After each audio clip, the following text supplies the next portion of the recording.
Hello అండి. Hi, అందరూ బాగున్నారా? నేను బాగున్నాను. మీరు కూడా బాగుండాలని మనస్ఫూర్తిగా కోరుకుంటున్నా. ఈరోజు మన రెసిపీ గోంగూర చికెన్ అండి. నా స్టైల్లో ఎలా చేస్తానో చూపిస్తాను చూడండి. ముందుగా స్టవ్ వెలిగించుకొని ఒక గిన్నె పెట్టుకున్నానండి. అది వేడైన తర్వాత ఒక 2 స్పూన్ల ఆయిల్ వేసి, ఆయిల్ కొంచెం వేడైన తర్వాత అందులో కొంచెం సాజీర, 2 లవంగాలు, 2 ఇలాచీలు వేసానండి.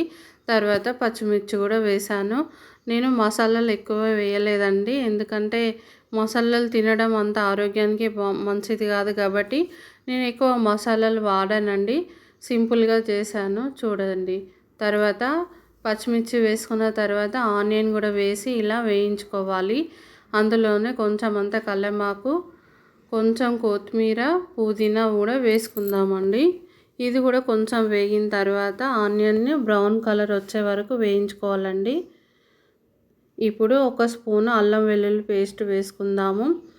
అల్లం వెల్లుల్లి పేస్ట్ వేసుకోవడం వల్ల కూడా టేస్ట్ బాగుంటుందండి. నాన్ వెజ్లో అల్లం వెల్లుల్లి పేస్ట్ బాగుంటుంది వేసుకుంటేనే. తర్వాత ఒక స్పూన్ పసుపు కూడా వేసుకొని ఇవన్నిటిని మంచిగా ఒకసారి కలిపేసుకుందాం. తర్వాత కొంచెం అంతా కల్లేమాకు వేసుకుందామండి. చూడండి, కొంచెం కల్లేమాకు వేసుకొని మళ్ళీ వీటిని అన్నిటిని కలిసేలాగా కలిపేసుకుందాం. నేను ఇక్కడ చికెన్ని మంచిగా కడిగి ఒక 3 సార్లు వాటర్ తోటి కడిగానండి. తర్వాత సాల్ట్ వాటర్ తోటి కూడా ఒకసారి కడిగేసి వేస్తున్నాను చూడండి. చికెన్ అంతా కూడా ఇలా వేసుకున్న తర్వాత మంచిగా కలుపుకొని ఒక స్పూను ఉప్పు వేసుకోవాలండి. ఇప్పుడు ఉప్పు వేసుకోవడం వల్ల ముక్కలకి ఉప్పు మంచిగా పడుతుందండి. అందుకని ఉప్పు వేసుకొని ఒక్కసారి కలిపి కాసేపు మూత పెట్టి మగ్గనిద్దాము. కాసేపు మగ్గిన తర్వాత కారం వేస్తున్నానండి. నేను మా స్పైసీకి తగ్గట్టు కారం వేస్తున్నాను. మీరు ఎంత తింటే అంత వేసుకోండి. నాన్ వెజ్లో కొంచెం ఉప్పు కారం ఎక్కువగా ఉంటేనే బాగుంటుందండి. మరీ ఎక్కువ వేసుకోకుండా నార్మల్గా వేసుకోవాలి.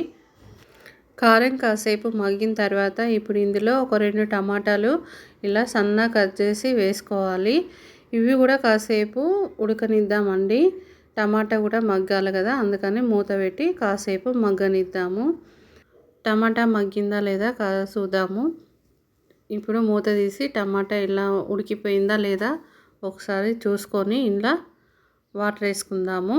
చూడండి, టమాటా కూడా మంచిగా మగ్గిపోయింది. ఇందులో కొన్ని వాటర్ వేద్దాము. ఎక్కువగా వేయకుండా చికెన్ ఉడికి అన్ని వాటర్ వేసుకొని మంచిగా అంతా కలిపేసి మూత పెట్టి కాసేపు పక్కన ఉడకనిద్దామండి. తర్వాత ఇంకో స్టవ్ పైన గోంగూర మగ్గించుకుందామండి. ఒక కడాయి తీసుకొని అందులో 1 స్పూన్ అంతా ఆయిల్ వేసుకొని, నేను ఇక్కడ 2 కట్టలు, 1 కిలో చికెన్కి 2 కట్టల గోంగూర తీసుకుని ఇలా శుభ్రంగా కడిగి పెట్టుకున్నానండి తీసి. చూడండి, ఇప్పుడు ఆయిల్లో వేసేద్దాము ఈ గోంగూర అంతా. ఇప్పుడు ఇందులో ఏమి వేయనవసరం లేదండి, ఎందుకంటే అన్నీ చికెన్లో వేసాం కదా, ఇందులో ఏమి వేయనవసరం లేదు. ఇలా ఒకసారి మొత్తం అంతా గోంగూర వేసుకొని కలిపి మూత పెట్టి కాసేపు మగ్గనిద్దామండి. గోంగూర మొత్తం మగ్గిపోవాలి. చూసారు కదా, గోంగూర మంచిగా మగ్గింది. ఇప్పుడు ఇదంతా చికెన్లో వేసేసుకుందాము. చికెన్ కూడా ఉడికిందండి. చూసారు కదా, సైడ్లకి ఆయిల్ పైనకు వచ్చింది కాబట్టి చికెన్ కూడా ఉడికిపోయినట్లే. ఇప్పుడు ఈ గోంగూర అంతా చికెన్లో వేసి కొద్దిసేపు మూత పెడదాము. మంచిగా కలిసేలాగా కలుపుకోవాలండి చికెన్ని, ఎందుకంటే ఇప్పుడు గోంగూర వేస్తున్నాం కదా, అందుకని అంతా కలిసేలాగా మంచిగా కలిపి ఒక 2 నిమిషాలు మళ్ళీ ఇది ఉడకనివ్వాలి. అప్పుడే చికెన్కి గోంగూర అంతా పడుతుందండి, ముక్క టేస్ట్ కూడా బాగుంటుంది. ఇలా అంతా కలిపేసుకొని మూత పెట్టేద్దాము. మీకు ఈ వీడియో నచ్చినట్లయితే లైక్ చేయండి, షేర్ చేయండి, మన ఛానల్ని సబ్స్క్రైబ్ చేసుకోండి అబ్బా.